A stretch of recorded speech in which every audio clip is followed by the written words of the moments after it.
And the Laken Riley Act, which would require the Department of Homeland Security to lock up undocumented immigrants if they're charged with crimes, has passed the House of Representatives. The bill's namesake, 22-year-old nursing student Laken Riley, who was killed while jogging on the UGA campus last month. Her body was found by investigators after she was beaten to death. Jose Ibarra, a migrant from Venezuela who entered the U.S. illegally, is accused of killing Riley. And questions have surfaced about why he was allowed to roam free in the U.S. despite previous arrests. Senior national correspondent Brian Enton following the story closely for us, joining us live from Atlanta. And Brian, I understand you spoke with a Georgia sheriff who says it's not uncommon for undocumented migrants to be let out of jail, even despite serious arrests. What else is he telling you? Yeah, Natasha, it's pretty shocking, but we have learned it's not uncommon. There was a lot of outrage. You remember when it came out that Laken Riley's accused killer had been in trouble with the law before, been arrested on several charges, including shoplifting, and questions about how he could have been arrested as an undocumented immigrant, but be let right out. Not be deported. Well, we went looking for answers. We went to Oconee County, Georgia. That is the county that neighbors Athens, Georgia, where Laken Riley was killed. We spoke to the sheriff there, and he explained to us that when they arrest undocumented migrants for misdemeanor charges, like what Riley's killer was arrested on, misdemeanor shoplifting, they get booked into the jail.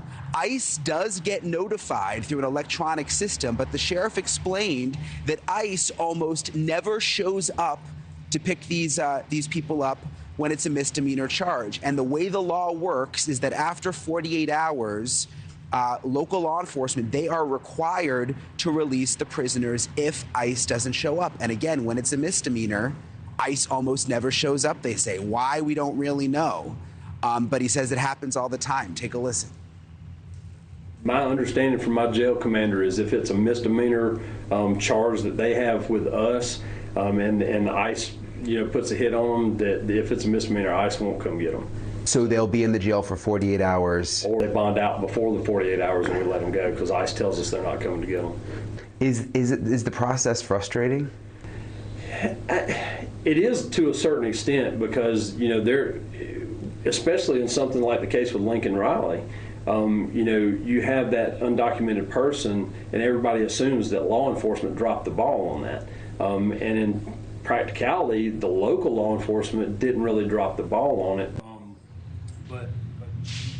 Also, something we didn't realize, Natasha, is at least here in Georgia, there are these non-fingerprintable offenses. I'd never heard of this, but there are offenses, including shoplifting in some cases, where the law doesn't allow law enforcement to take suspects' fingerprints. And if they can't take the fingerprint, then they don't know anything about the suspect's history and they wouldn't even know if they were undocumented. And that may also be something that came into play with Laken Riley's accused killer. So obviously it's frustrating for that sheriff. It's frustrating for law enforcement. It's one of the reasons that there's so much support right now for the Laken Riley Act. Natasha? Yeah, I'm sure that sheriff is not alone. I appreciate him speaking with you and you highlighting his frustrations today. Brian Enton live in Atlanta with that. Thank you so much. Thank you for watching. Go to newsnationnow.com to find News Nation on your television provider. And don't forget to click the red subscribe button below to get more of News Nation's fact-driven, unbiased coverage.